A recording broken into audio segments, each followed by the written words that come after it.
I think that you face a lot of the same challenges as other entrepreneurs do.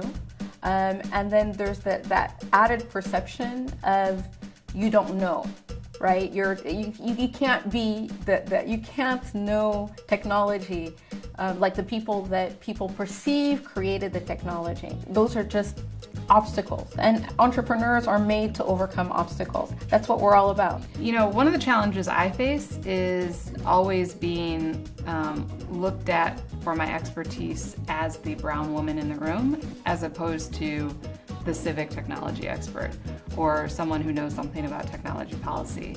And until there are more of us who are demonstrating our skill and knowledge of the actual subject matter, it's going to be hard to get away from being the token. And it's really frustrating that when I want to just talk about my work, I'm also asked to speak on behalf of, you know, this whole group of people who you know, don't have the opportunity to be in the room. A huge problem women of color face in terms of technology specifically is being taken seriously, and that's huge. I don't think that we're very respected in this community.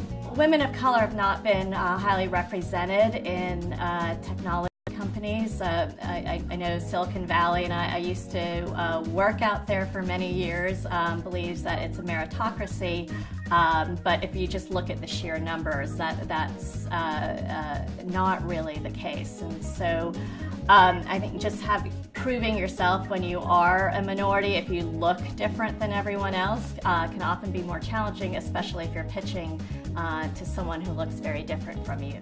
A lot of times the challenge for women of color in tech is that the narratives of the industry don't include them. So that can be how we define success, how we define failure, where we look to for things like funding, and where we go to for looking for users and customers for products. And really all those things together are better when we include people of color, women of color, and especially our young people of color. I think those things are incredibly huge areas of potential that will make the technology better in addition to being more just.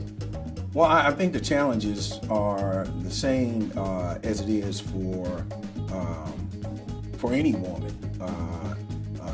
Only the biggest challenge is that in your mind you also have to always account for who you are as an individual. So there are biases that come with being certain ethnicities, women, certain groups, and so you account for those things in your mind, but you use those things to motivate you and make sure that your company, your idea, and what you're doing is better than the next person. Women of color face a lot of negative stereotypes, a lot of doubts that they have to overcome. Many people say they have to be twice as good to get half as far. That's fundamentally unfair, but that may be the way that we need to prepare them when they're going to pitch to traditional angels, traditional VCs. So they have to really, really, really know their stuff.